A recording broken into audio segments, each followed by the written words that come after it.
Hi, everyone. Hey, Kevin, we're back. Hey, Bridget, how you doing? Good. You? Fantastic. Looking forward to this one. I love this Yeah, topic. I know. It's a good one. Looking forward to it as well. And hi, everybody. Thanks for joining us today. Um, Come on in to the virtual webinar room. Get settled. We'll get started here in just a minute. I'll introduce myself. I'm Bridget Ling. I'm the Vice President of Marketing here at Pitcher, and I'm joined today by Kevin Chu, our CEO, and really like the mastermind, the wealth of knowledge on all things sales enablement and how it works with your CRM. And so excited to have this conversation. It's a topic we get asked questions about all the time. How does your sales enablement platform work with our CRM?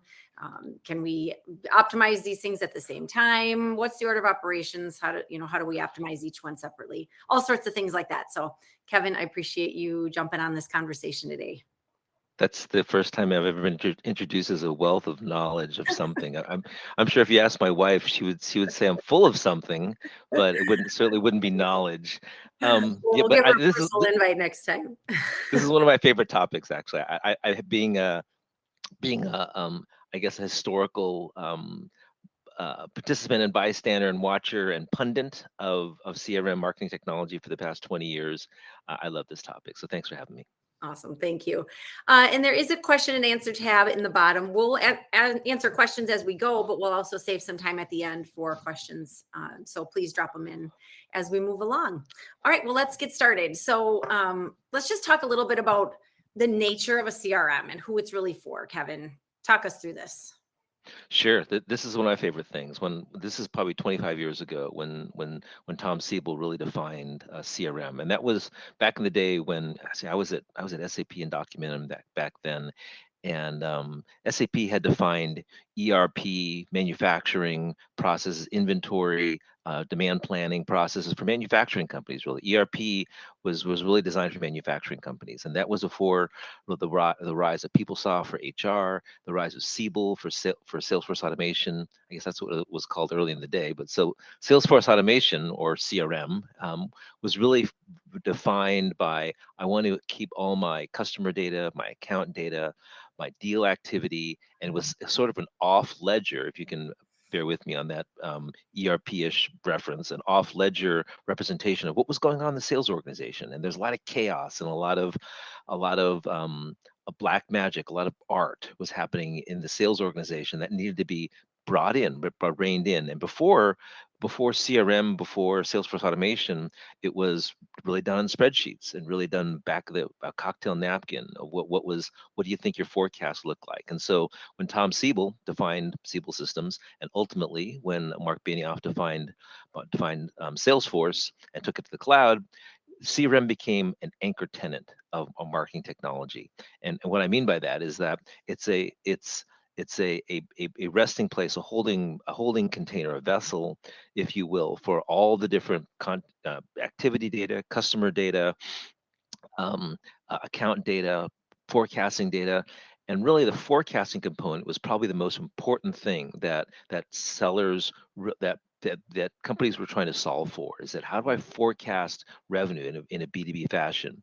And let me back up for a second. Is that at this time, I was at EMC in the sales organization, and pipeline calls went something like this. You'd have a bunch of sales reps, and I always describe pipeline calls as a organizationally sanctified brutality, and that you've got the all bunch of sales reps in a room, in a call, and the sales manager is saying, when is this deal going to close? How big is this? How do you know this is going to close? And it was generally at EMC at the time, you're selling storage, and so you're selling storage to CIOs, and it was like, yeah, I think they're going to buy about 13 terabytes worth of storage this quarter. And the sales manager would say, well, how do you know that? And the sales rep would say, well, I played golf with the CIO last week, and this is coming up at the end of our quarter, and so let's give them a great discount, a great incentive to close this thing. And the irony was that that discount and that quarter ending function of my quarter, the EMC quarter, was ending in a week, had absolutely zero bearing in what the customer wanted, what the customer is trying to solve for on their side. I could care less about your quarter closing.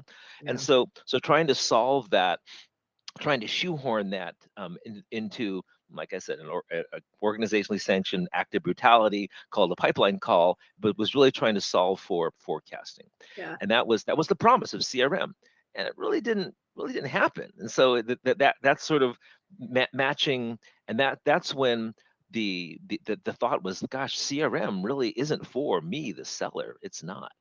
It's for sales leadership and sales management to do better forecasting. Mm-hmm. And so sales leadership, sales management was like, oh, I need to have every single seller needs to live in the CRM. And what they meant by that is every single seller needs to put every single activity that in the CRM. So I as a sales leader could have a better forecast into what was happening, and therefore forecast revenue better. The irony, the ultimate irony, is that CRM is actually a disincentive for the seller. In other words, sellers hate it. So frontline sellers, it does nothing for them. Right. In fact, it's something it's a negative. It's a disincentive in that you've once I put a deal into that system, say it's a big deal, and now suddenly, what does that do for me? It does nothing. But now suddenly, my sales manager is calling me every 5 minutes and saying, "Hey, Kevin, when are you going to close that thing?" I'm like, "Oh my God, I don't need that." And so it's a disincentive, and sellers hate it. Yeah. So the irony is that the leadership organization wants it for forecasting. Sellers hate it. Yeah. They despise it. They want nothing to do with CRM. So it does nothing for sellers. Yeah. And interestingly, these CRMs seem to also recognize the value because of exactly what you just said of sales enablement. And we've got data here from Salesforce, the behemoth in the CRM industry, that improving sales enablement is the number one tactic for growth among survey respondents. This is from their state of sales report just last year. And they comment on things like ability to coach and train their reps, the ability to pull the correct and dynamic content as really important components for their sellers to be effective. So they seem to, with through the use of this data, kind of know what their limitations are. Same thing here with the HubSpot state of sales report. 52% of sales pros use sales enablement content, and 80% of them say it's important for making a sale. So sales enablement equals better sales performance. Yeah, totally. Sales enablement flips it on its head. Now suddenly we're focusing on what to do for the sellers. We're focusing on how to make sellers better, how to equip sellers to be more conversant on topics, how to give them the right content, how to help them be activity measurement, figure out what deals I should be focusing on. So if you look at like the number one and number two job of every sales leader. Number one job is to up level every seller in the organization to be equally as productive as a top level seller. If I could do that, then my sales organization would be rocking. So I've got because every sales leader knows that their sales organization is driven by the top 10% of the sellers that are driving 90% of the revenue. But if I could convert the 90% of the guys that aren't pulling their weight into being as productive as the top level sellers, my sales organization would be rocking. Yeah, the, absolutely. the, the, the second piece really is about letting sellers enabling sellers to be their best, and that, like, how do I define good, how do I free up sellers time, how do I give them how do I pull them out of the housekeeping, the minutia that sellers frankly hate, and let them really focus on the art of selling. Yeah, And absolutely. that's the delta between sales enablement and CRM. CRM was about watchdogging, about making sure that everyone has hygiene, but where sales enablement is actually giving time back to the sellers. It's equipping them to be the best they can be in the moment.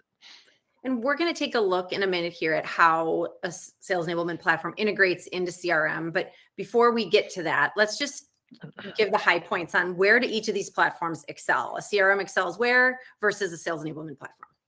Yeah, sure. If you look at CRM, so again, to the objective of revenue forecasting and pipeline visibility. Pipeline visibility, yeah, sure. If I put every single deal into this spreadsheetish thing called a Salesforce automation system or a CRM, I can do that. I can track what deals are in what stage, but it requires manual intervention on my part. It requires, oh, I'm going to update the CRM that now that deal is in stage 2 as opposed to stage 1, or that deal shrunk or that deal grew.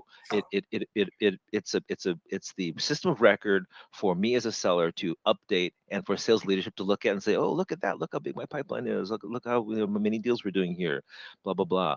Does it do revenue forecasting? The question is, and that's the reason why Clary is a successful business. That's the reason why Gong entered into the forecasting market.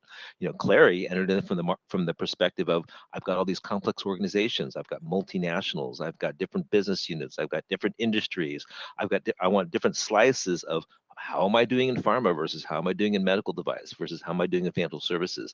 Salesforce doesn't do that well. And so the revenue forecasting piece that Clary really leaned into, and as well as the snapshotting over time. Salesforce and Dynamics and CRM systems, they're terrible at looking back historically and say, well, what did my pipeline look like last week, last month, last quarter? They can't do that. And so Clary really leaned into that one and really did that market well. So the revenue forecasting piece on the CRM side, questionable. And that's why you got the rise of companies like Clary. Activity logging. Activity logging is something that's also questionable. So before Salesforce, Agentforce, and Einstein, you had ancillary systems that were feeding in. Okay, well, I sent this email, I sent this voice, I dropped this voicemail, I had this calendar notice.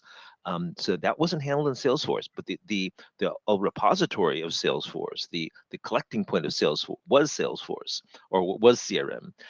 But you had all these feeder systems that were dropping in activity data. And here again, what's activity data trying to solve for?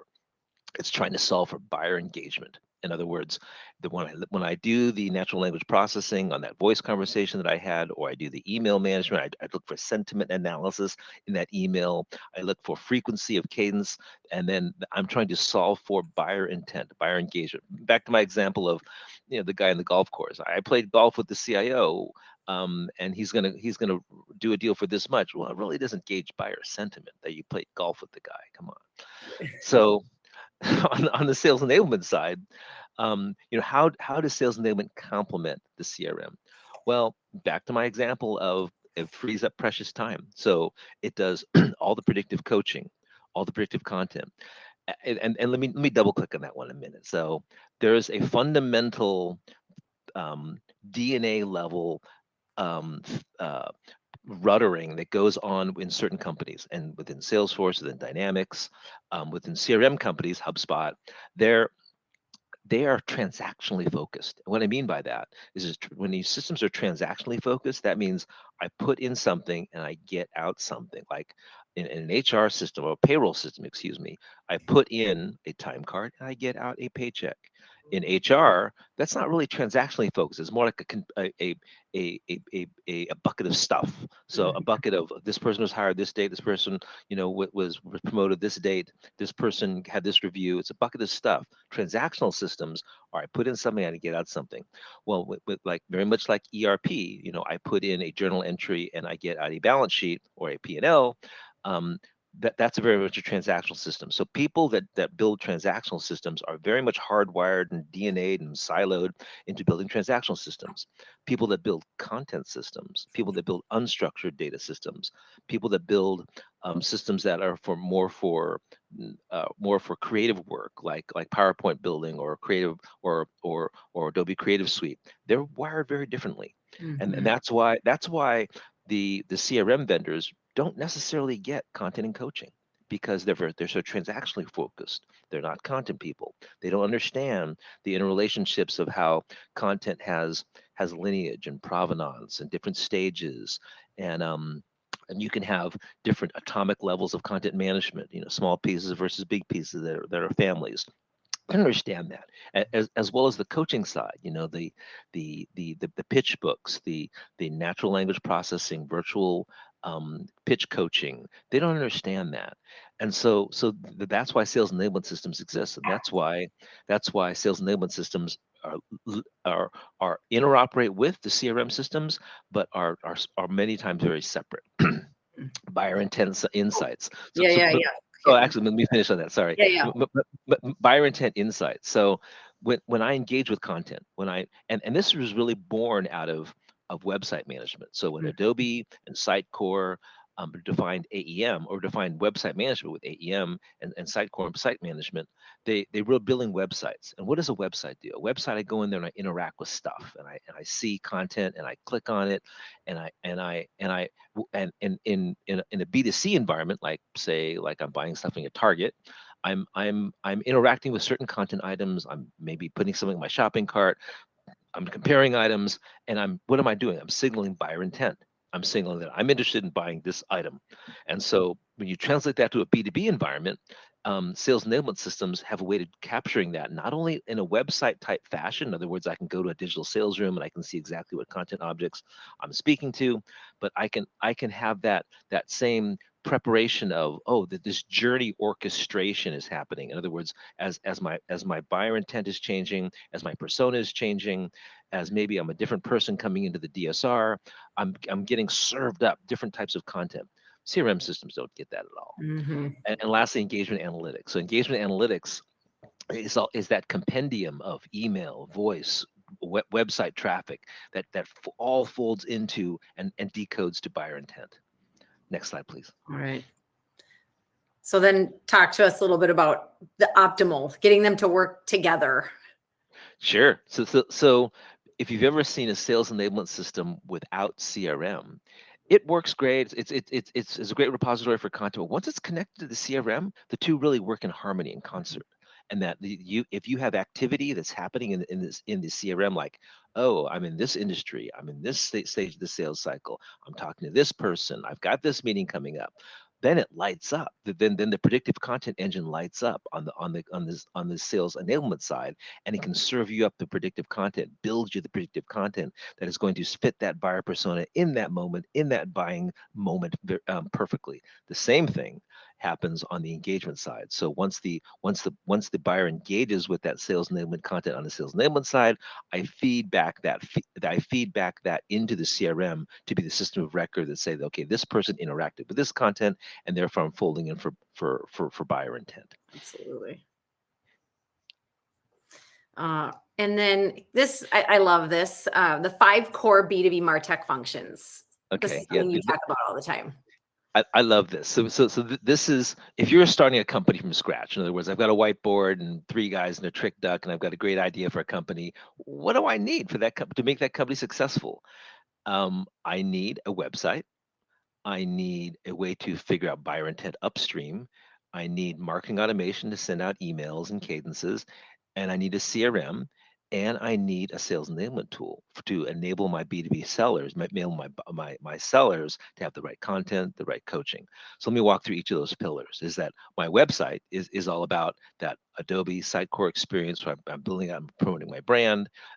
In many cases, that's the foundation of unstructured content management and website management, and that shoehorns very well into sales enablement. Then I've got my upstream, my sixth sense, my demand base, my Bombora. That's telling me what is my buyer intent way upstream. So if you look at the chevrons across this screen, you've got awareness, early funnel, top of funnel, mid funnel, engagement, close, commit, and adopt. So that's the buyer journey.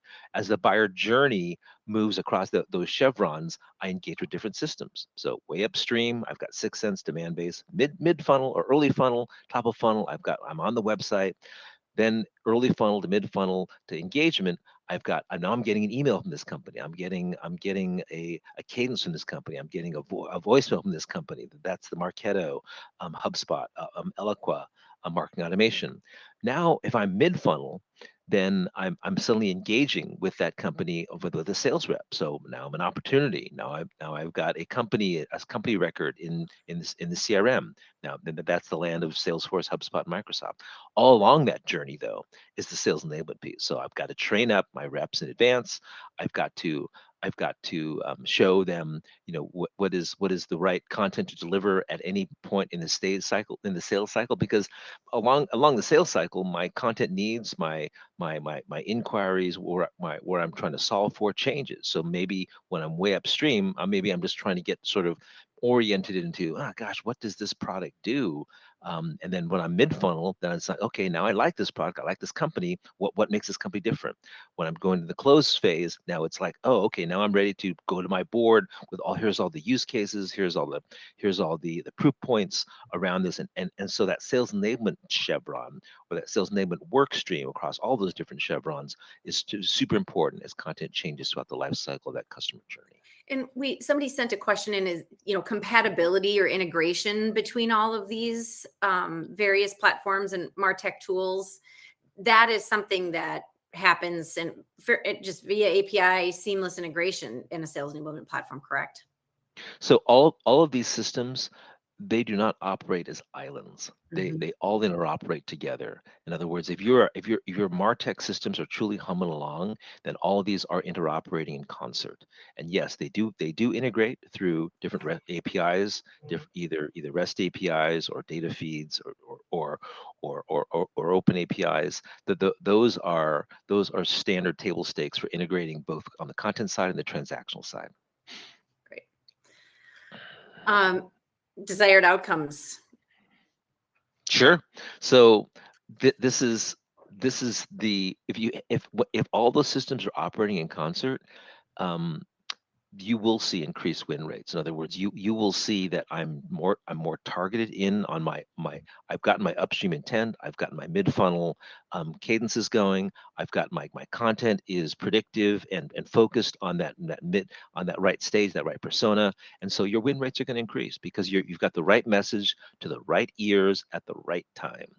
If I could pause here for a second, I want one of the best examples I always think of is like when if you've got a driveway and your driveway needs resurfacing, like every 3 months I get this bag of rocks with a little tag in it from a landscaper or a driveway refinisher thrown on my driveway. It says, hey, you need your driveway refinished. It's, well, wrong time, wrong person, wrong message. And so having that right message, right time, right person is critical to that sales cycle. So I'm never gonna that driveway refinisher guy is never gonna win my business because he's coming at me at the wrong time and he's coming to me at the wrong message. I So love sorry, it. it's I love a it. slight divergence there.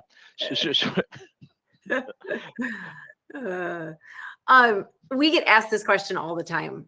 What's the ideal order of operations? If I don't have an optimized CRM, if we're making a CRM switch, what what's the best order of operations? And really, it's anything except do it in place of one another. So there organizations when when they have IT has inertia. And when IT systems are in place, they tend to be locked down. Let's optimize incrementally. They tend to be brittle.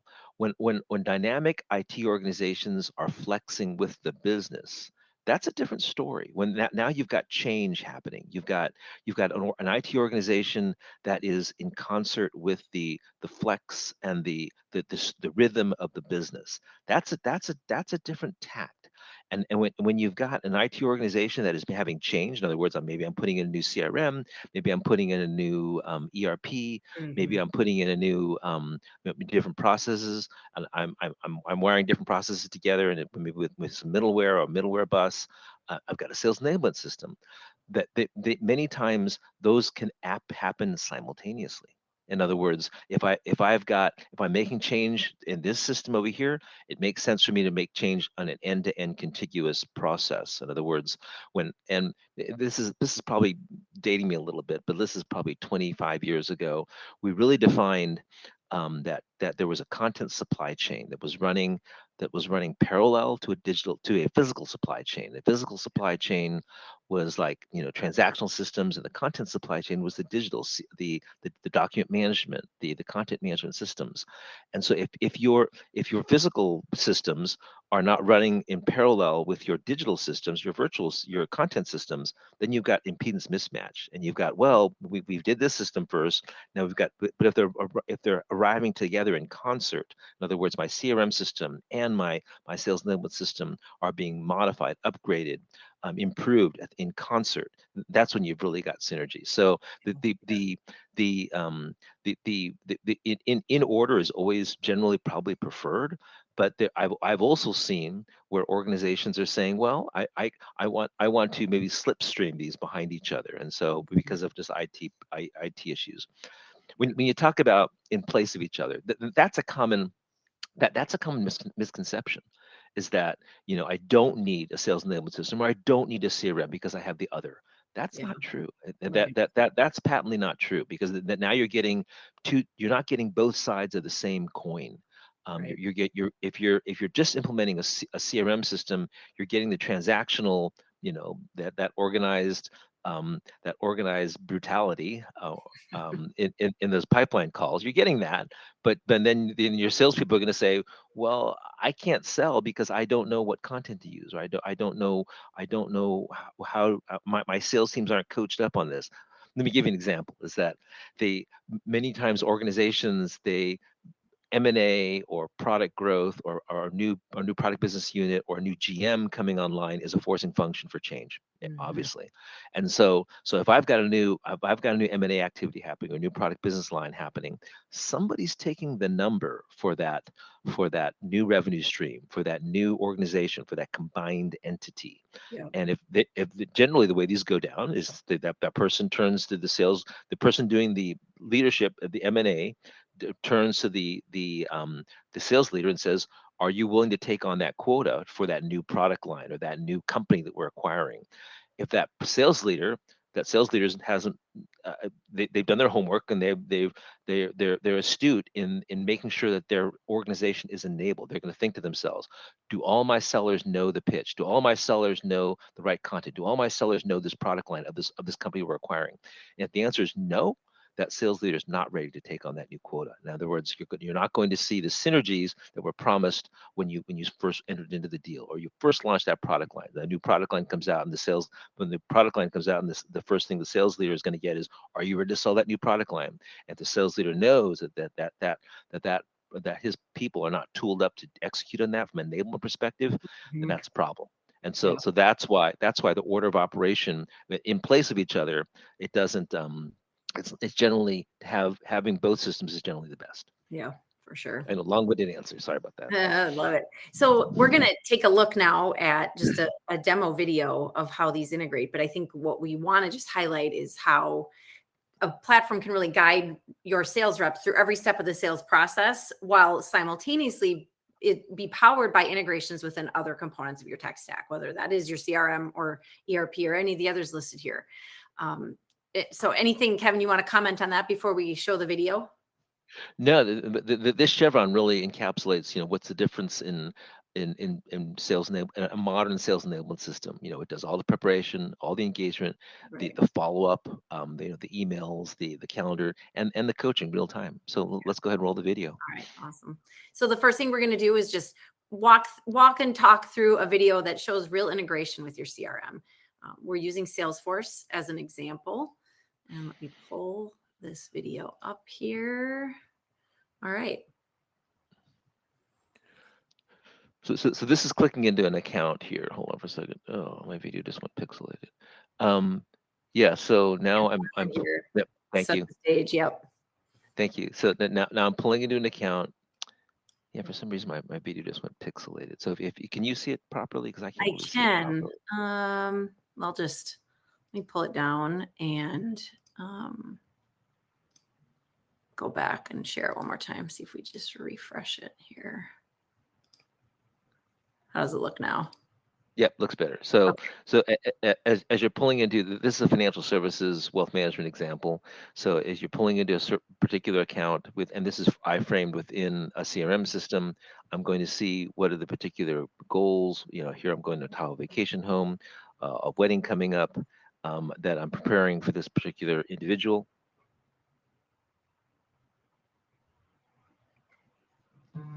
Mm, Now it's building me, walking me through the different interactions I've had with this Adams household. So I had a meeting, I had different interactions, different outcomes of each interaction.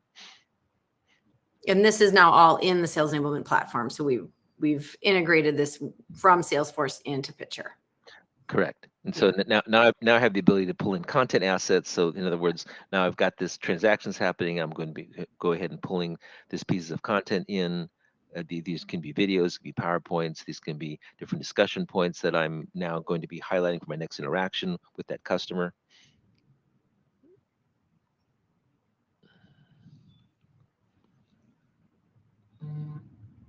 Now I'm building an automated agenda, so that the system is smart enough to know what my objectives are and should be for this particular meeting because of the different products that they're going to be they purchased in the past and their affinity to purchase in the future. Now I'm going to do my different talking points here. So in other words, I'm taking all the guesswork and all the prep work out of what should I be talking about, what content should I be presenting. And now I've got a redefined pitch book for the Adams household where I'm walking them through, and these are active dynamic ish um, objects within this presentation.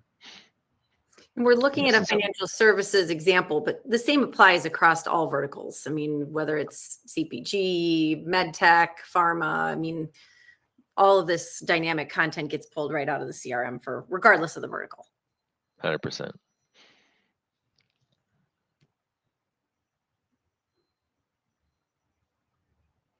I love this, just the basic notes that get populated back into Salesforce. Mm-hmm. So this is called CRM Right Back. So the ability to update Salesforce's system of record.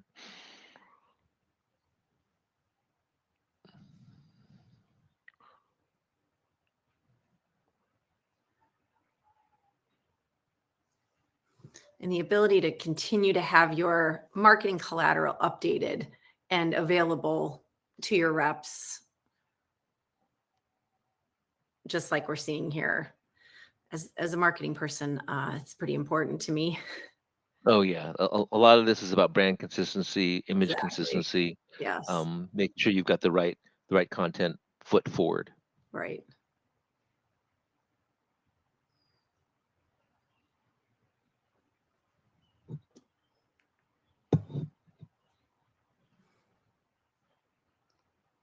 So now we've had the meeting.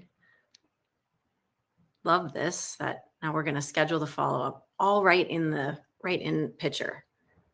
Yeah, having an embedded calendar application from Pitcher that integrates through the Outlook or your Exchange and your Google Calendar is essential. This is something that it's all about making sure that the meetings are interactive, making sure meetings are timely and scheduled properly. Yeah. Now we'll just show it populated back into Salesforce here. See, again, CRM Right Back.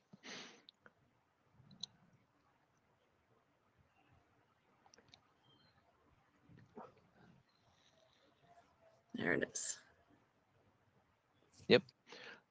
So again, so CRM is the focal point or the hub for all the transactional activity data, but the sales enablement system interoperates with the CRM to make sure that it is still that is the repository of record for all the structured and unstructured conversations.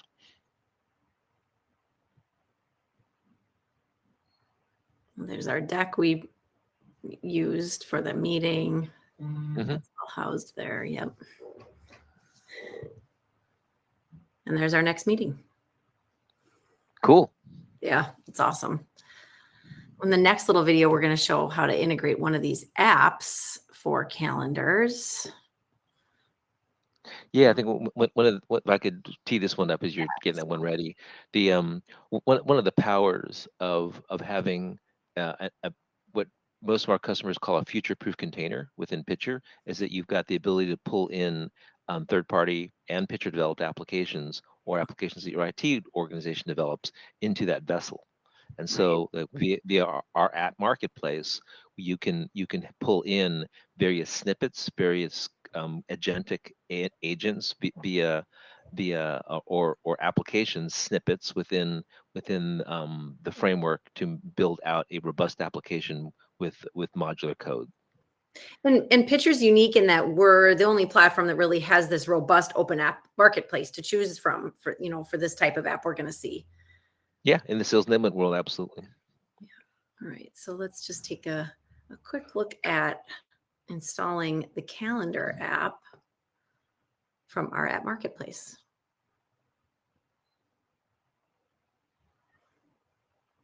So this is the Picture App Marketplace. You're looking for the calendar application. You found that application, and me as a user, I want to use the application that's going to integrate my Outlook calendar with Picture, and so I install that application.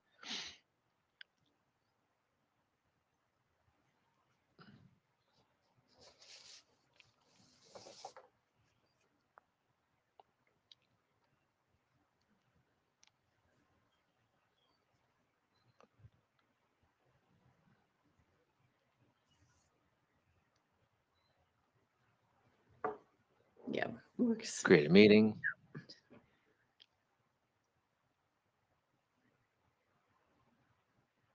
Refresh and Voila, it's voila, back in my there calendar. it is. That's great. Cool. Pretty powerful stuff. All right, so let me toggle back here. So really, the idea is that, again, sales enablement and CRM really work together to position your sales team for success. And we've included a quote here from the Global Business Manager of Strategic Initiatives at Fujaribio, a customer of ours. Yeah. You can go ahead and read it on your own, but really speaks to the power of the integration. Yeah, I think the Christian at Fujaribio, he really encapsulates, you know, the power of what a Salesforce combination of Picture, combination of, you know, pulling off a SharePoint CMS as a repository, really light up the structured and unstructured side of the house. Yeah, yeah. There's that future-proof container again. Absolutely. We do have 2 more questions that were sent in. One is, do you prefer or can you work with Salesforce or Microsoft Dynamics? We were in a meeting this morning talking about integrations into Oracle. No preference, right, Kevin? Yeah, we are CRM agnostic. Yeah. We are just as long as we are marketing automation platform agnostic. So we work equally well with both platforms. Great. We got this question a few minutes ago when we were talking through the order of operations, but if a business wants to implement CRM and a sales enablement platform, which should they start with, or can you do both at the same time? I think you touched on that well, that absolutely can do both at the same time. 100%. So most of our customers do both at the same time because of that sort of synergies and disruption that's happening with IT. And so it's always best to get that going at the same time. Yeah, great. All right. Well, parting thoughts. Other than this is one of my favorite topics, and my apologies for going over because I blab a little bit. I love it. It's great. But thank you for indulging me in my little stories. Great stories. They paint the full picture of why these two are best used together for sure. Thanks everybody for joining us. We'll send a recording of this webinar out via email within the next day. Appreciate you joining us today, Kevin. Thanks. Always fun to do these together. We'll see you on another one soon. Thanks. See you guys. Bye bye.